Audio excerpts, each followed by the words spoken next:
Bonjour. Comme l'an passé, je suis très déçu de ne pas pouvoir vous rencontrer lors de cette cérémonie des vœux, mais les contraintes gouvernementales nous obligent à l'annuler. Et j'en suis vraiment désolé. Je vais quand même dresser un rapide bilan de l'année écoulée, de l'année 2021.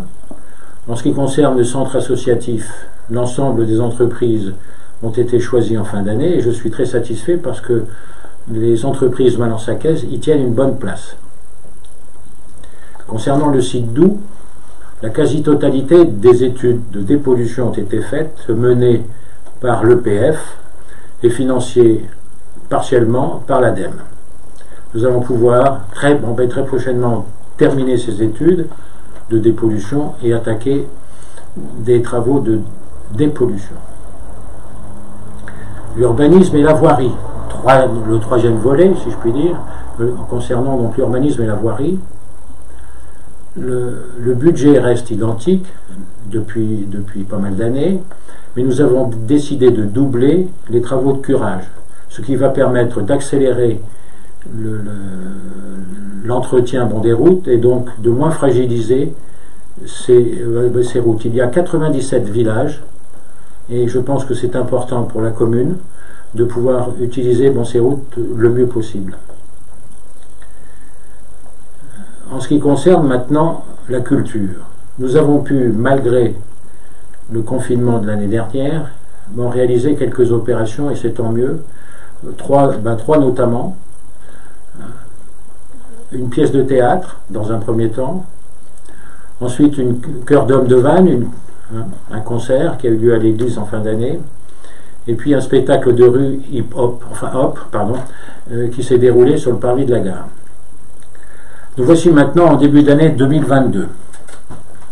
Concernant la voirie et l'urbanisme, on va sécuriser quelques accès à la commune, et notamment la rue de la Prévôté, avec des chicanes, probablement en fin d'année la rue du Stade, et si possible, rue du Jardin des Saints.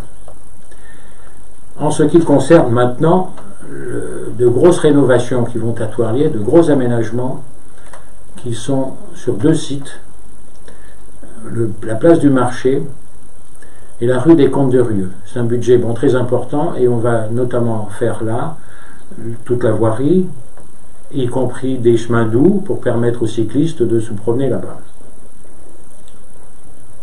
Concernant le site Doubs, très prochainement on termine donc les études de dépollution et grâce à l'EPF qui va porter le projet, nous allons attaquer les travaux de dépollution qui seront suivis dans les années qui viennent, de déconstruction, de désamiantage, et je pense que déjà ça sera une belle opération d'ici la fin de notre mandat. Il n'empêche que nous avons fait une réunion publique qui a connu un certain succès. Au cours de cette réunion publique, nous avons pu créer des groupes de travail qui ont émis des idées très intéressantes pour le devenir de ce site, qui représente, je vous le rappelle, 4,5 hectares en zone très proche du centre-bourg. En ce qui concerne la culture, grâce un petit peu à l'aide du cinéma Iris, nous allons pouvoir faire de la projection de 5 à 6 films par an dans le Palais Bleu, dès qu'on pourra le faire. Et c'est quand même pas inintéressant, voilà. Donc je tiens encore une fois à m'excuser de ne pas être auprès de vous. Je vais terminer en parlant des petites villes de demain, qui sont, vous le savez, un projet qui est très intéressant pour la commune, qui est financé par le gouvernement à hauteur de 3 milliards d'euros. 1000 doublons de villes sont choisis en France, et parmi lesquels Questembert et Malensac. L'objectif de Petites Villes de demain est de permettre de revitaliser, j'aime pas trop le mot parce que je trouve que déjà à Malensac nous avons beaucoup de vitalité, mais moi je dirais plutôt de développer les activités du centre-bourg. Et on inclut, dans ce projet, sont inclus le site Doubs et